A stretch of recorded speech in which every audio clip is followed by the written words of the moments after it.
사도신경으로 신앙 고백하심으로 아침 예배를 시작합니다. 나는 전능하신 아버지 하나님, 천지의 창조주를 믿습니다. 나는 그의 유일하신 아들, 우리 주 예수 그리스도를 믿습니다. 그는 성령으로 잉태되어 동정녀 마리아에게서 나시고 본디오 빌라도에게 고난을 받아 십자가에 못 박혀 죽으시고 장사된 지 사흘 만에 죽은 자 가운데서 다시 살아나셨으며 하늘에 오르시어 전능하신 아버지 하나님 우편에 앉아 계시다가 거기로부터 살아있는 자와 죽은 자를 심판하러 오십니다. 나는 성령을 믿으며 거룩한 공교회와 성도의 교제와 죄를 용서받는 것과 몸의 부활과 영생을 믿습니다. 아멘.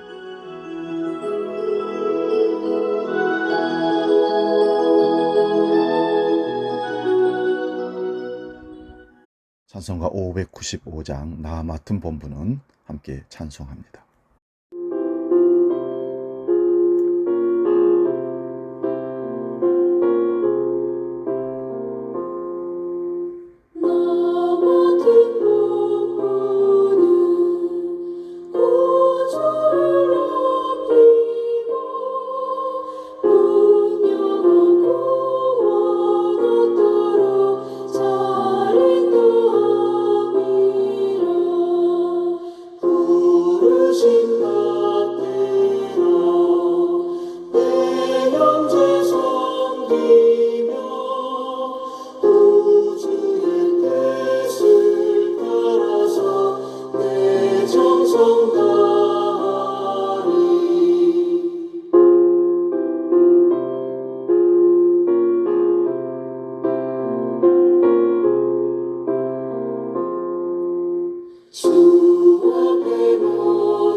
오늘 우리에게 주시는 하나님 말씀은 신약성경 베드로전서 2장 13절에서 17절 말씀 봅니다.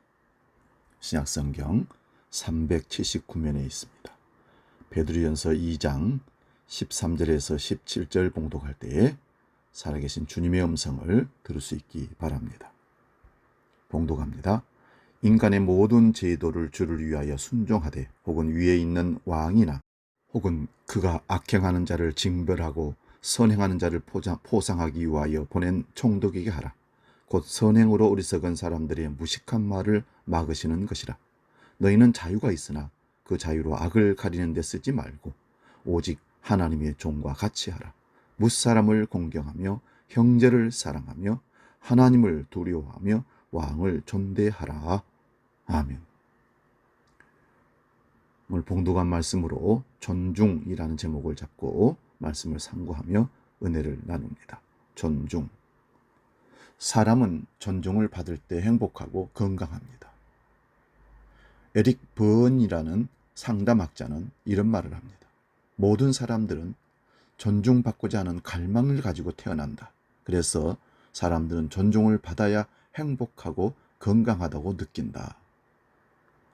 세상에 태어난 아기들은 몸의 접촉을 통해서 존중을 받습니다. 엄마가 안아주고 닦아주고 씻어주고 먹여주고 업어주고 얼러주는 그 몸을 접촉할 때 아기들은 존중받는다고 느끼며 행복해 한다는 것입니다. 그러나 아기들이 차츰 자라나면서 몸의 접촉과 함께 정신적인 접촉을 필요로 한답니다. 인정해주고 관심을 가져주고 사랑한다고 표현해주고 존중하는 태도를 보면서 사람들은 정신적인 접촉을 받습니다. 이런 사람들은 행복하고 건강한 정신과 건강한 육체로 살 수 있습니다. 나는 존중받고 있다는 생각을 하게 되면 긍정적인 인생관을 형성하게 됩니다. 긍정적인 인생관을 가지면 자신에 대하여 자부심을 가지고 자기를 존중할 뿐만 아니라 다른 사람들도 존중하며 인생에 대해서 언제든지 긍정적으로 생각하고 존중받는 인격을 형성하게 되죠. 그러나 나는 존중받지 못하고 무시당하고 사랑받지 못한다고 느끼면 부정적인 열등감의 인생관을 형성하게 되는 겁니다. 이런 사람들은 자신감을 상실하고 열등감을 가지며 자기는 물론 타인도 무시하고 부정적으로 인생을 생각하며 세상에 해악을 끼치는 인격으로 자라납니다. 사랑하는 여러분, 그 말씀은 존중을 받을 때 행복하다는 이런 말씀입니다. 인정해주고 축복해주고 용서와 감싸줌을 받으며 돌아봐주는 그런 관계를 가진 사람들은 행복합니다. 사람들에게 충분한 감사를 받으며 살면 하늘을 날아오르는 기쁨과 감격의 사람이 됩니다. 여러분, 존중을 받으며 살기를 바랍니다. 하나님은 여러분들이 충분한 감사를 받으면서 사는 사람들이 되기를 원하십니다. 그러나 여러분 기억하십시오. 이건 절반의 행복에 지나지 않습니다. 진정한 행복은 자기를 사랑해주는 사람, 자기에게 감사하는 사람들, 자기를 존중해주고 축복해주는 사람들을 만날 때 오는 것이 사실입니다. 그러나 그것만으로는 절반의 행복밖에 얻지 못합니다. 하나님은 사람들을 서로 그 사이에 서 있게 하고 서로를 행복하게 인정해주고 사랑해주는 것을 통해서 내가 다른 사람을 존중해주고 사랑해주는 것을 통해서 나머지 반쪽의 행복이 나에게 찾아오는 겁니다. 이럴 때 온전한 행복으로 어우러지고 만들어지는 인생이 되는 것입니다. 한쪽에는 나를 존중하고 축복해주는 사람이 있지만 다른 한쪽에는 이제 내가 그를 존중해주고 축복해야 할 사람이 있어야 한다는 거지요. 이제 존중과 사랑을 내가 나눠줌으로써 나머지 절반의 행복을 느끼게 되는 겁니다. 우리는 나를 존중하는 사람들과 내가 존중해 줘야 할 사람들 사이에 서 있는 그런 동안에 비로소 온전한 진정한 행복을 누리며 사는 가치 있는 인생을 살게 됩니다. 우리는 사실 누군가의 덕분에 살아가는 것이 우리 인생입니다. 우리 삶이라는 게 결국은 누군가의 덕분에 살아가는 것 분명합니다. 한 사람은 심고 다른 사람은 거두고, 그런 말씀처럼 우리는 다른 사람이 노력한 것을 누리며 삽니다. 의식주 하나, 그 어느 것도 나 혼자 독불장군처럼 내가 해서 내가 먹고 내가 사는 것, 그런 건 아닙니다. 쌩쌩 달리는 길, 잘 닦여진 자전거 도로, 길가에 핀 꽃들 다 누군가가 만들어 주었고, 맛있게 먹는 음식도 누군가가 해서 농사짓고 운반해 주었으며, 편리한 전기나 수도꼭지만 틀면 콸콸 쏟아지는 물, 누군가가 수고해서 만들어준 것들입니다. 교회에 와서 내가 앉은 의자도 누군가가 애써 만들어준 것입니다. 아, 인생은 고마움이구나. 이 깨달음을 얻으면 인생이 달라집니다. 노동자는 사용자가 고맙고 사용자는 노동자가 고맙는 그런 삶이 될 때 온전한 행복의 세상이 되는 거지요. 스승은 제자가 고맙고 제자는 스승이 고맙습니다. 고마움을 아는 사람은 함부로 살 수가 없습니다. 나의 생명이라는 것이 누군가의 사랑과 정성과 희생으로 이루어진 것이기 때문입니다. 그래서 모든 사람을 존중하고 감사하며 살아가게 됩니다. 여러분, 식당에서 밥을 드실 때도 내 돈 내고 내가 사 먹는다고 생각하지 마시고 내 돈을 내는 것이지만 요리사의 수고와 종업원의 노고와 농부의 수고가 함께 어우러져서 내가 그 밥을 내 돈을 내고 사 먹을 수 있게 된 겁니다. 지금 우리 조용히 한번 생각해 봅시다. 나를 낳아서 길러주신 부모님들, 우리 가족들, 우리를 축복해주는 이웃들, 직장, 교회 성도들, 믿음의 사람들, 그리고 국가와 여러 기관들은 하나님께서 우리에게 보내주신 선물입니다. 우리를 이처럼 사랑하는 하나님께서는 앞으로도 더 좋은 이웃들, 우리를 축복해주고 존중해주는 이웃들을 계속 더 보내주실 줄로 믿습니다. 뿐만 아니라 하나님은 나를 또 다른 사람들에게 파송해서 내가 받았던 존중과 사랑을 그들에게도 베풀 수 있도록 보내십니다. 우리는 날마다 그런 삶을 산다는 사실을 기억하십시오. 내가 존중받고 사랑받고 누구가 나를 위로해주고 그런 사랑을 받은 나는 사랑이 필요하고 위로가 필요하고 격려가 필요한 사람에 다가가서 하나님 파송한 사람으로 그들에게 내가 받은 사랑을 그대로 돌려주는 것. 이것이 서로 선순환이 될 때 건강한 인생이, 건강한 사회가, 가정이, 교회가 이루어지는 겁니다. 나 혼자 잘 먹고 잘 쓰고 나 혼자 평안하면 되겠다. 그 이기적인 삶에는 반쪽짜리 행복은 있을지 모르겠지만 반쪽은 결코 얻을 수 없습니다. 그래서 주님도 주는 자가 복되다 하셨습니다. 제1교포 2세인 서경석 씨가 쓴 소년의 눈물이란 책에서 이런 글을 남겨놨습니다. 희망이 있어서 길을 가는 것이 아니라 내가 가는 길이 곧 나의 희망이다. 하나님의 자녀들에게는 이런 고백이 나와야 한다고 봅니다. 희망이 있어서 가는 길이 아니더라도 내가 하나님을 바라보고 믿음으로 나아갈 때 이 전제가 중요합니다. 내가 가는 그 길마다 하나님이 내게 희망을 주실 거라는 고백입니다. 하나님의 뜻은 미리 끝까지 다 보여주는 것이 아닙니다. 하나님의 뜻은 도덕적, 영적인 영역에서 확실히 보여주지만 구체적으로 내가 걸어가는 삶 자체 영역에서 확실히 확인할 수가 있는 겁니다.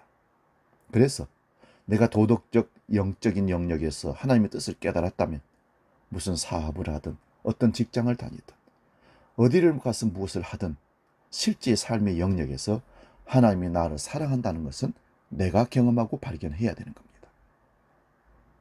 그 삶의 현장에서 하나님은 누군가를 통해서 나를 존중해주고 격려해주고 위로해주고 또다시 나를 그것이 필요한 사람들에게 보내서 그들에게 격려와 사랑을 존중을 해주므로 서로가 행복한 삶을 만들어가는 그런 세상을 하나님 우리에게 허락하십니다.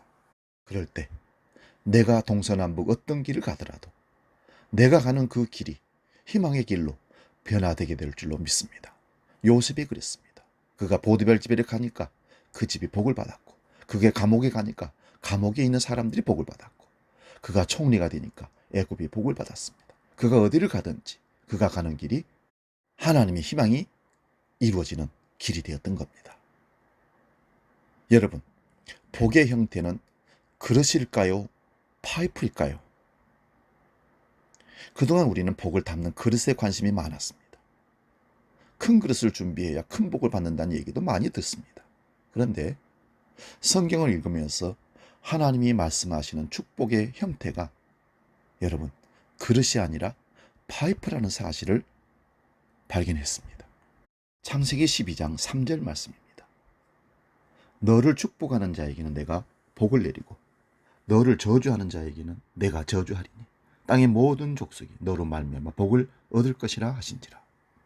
그릇이 아니라 파이프였습니다. 하나님의 축복이 그냥 우리에게서 머물러 있기를 원치 않으십니다. 하나님의 축복이 우리로 말미암아 세상으로 많은 사람들에게로 흘러가기를 원하고 계십니다. 하나님은 우리가 축복의 통로가 되기를 원하십니다. 얼핏 생각하면 별로 매력적인 말씀이 아닌 듯 생각됩니다. 내가 손해보는 말씀과 같은 느낌이 듭니다. 여러분은 축복의 파이프가 되고 싶습니까? 아니면 축복의 그릇이 되고 싶습니까? 여러분은 여러분을 통하여 하나님의 축복이 세상과 다른 사람들에게 흘러가고 싶게 하고 싶습니까? 아니면 다른 사람을 통해서 여러분에게 흘러 들어오게 하고 싶습니까? 우리는 대개 축복의 그릇이 되고 싶어 합니다. 복은 내게로 들어와야 하는 것이지 나를 통하여 남에게로 흘러가는 것이 아니라고 생각합니다. 그러나 하나님의 식과 생각은 다릅니다. 하나님은 우리가 파이프가 되기를 원하십니다. 여러분, 물은 그릇에 담긴 것이 많을까요? 아니면 계속 파이프를 타고 흐르는 물이 많을까요? 여러분, 물은 그릇보다 파이프에 많습니다. 그것은 사실 비교도 되지 않습니다. 저는 정말 하나님의 말씀과 같이 축복의 통로가 되고 싶습니다. 진심으로 제 자식들이나 우리 가족들, 우리 주한 성도들이 축복의 그릇을 넘어서 축복의 통로가 되는 파이프가 되는 그런 복을 누리는, 그런 복을 전달하는 하나님의 축복의 사람 되시기를 주의 이름으로 축원드립니다. 오늘 말씀, 존중받고 살 때 나를 존중할 수 있고, 그런 사람이 다른 사람을 존중하고 격려하고 칭찬하고 도와주는, 언제나 행복을 얻는 사람으로 살아갈 수 있습니다. 우리가 그 희망의 길에서 축복을 누리되 그릇이 아니라 파이프가 되어 축복을 전달하는 통로가 될 수 있기를 축원드립니다. 기도하겠습니다. 하나님, 우리를 존중받게 해주셔서 감사합니다. 이제 받은 그 존중을 돌려주면서 내가 더 온전한 행복을 누리기를 원합니다. 그리하여 축복을 나르는 통로인 파이프가 되어 계속 하나님의 복을 끊임없이 흘려보내는 믿음의 사람 되기를 원합니다. 우리 주한 모든 성도들은 그렇게 사용하여 주옵소서. 이제는 우리 주 예수 그리스도의 은혜와 아버지의 크신 사랑과 성령님의 감동, 교제, 역사 충만케 하심이 우리 모든 무리들에게, 믿음의 권속들을 위해 영원히 함께 계시기를 간절히 축원하옵나이다. 아멘.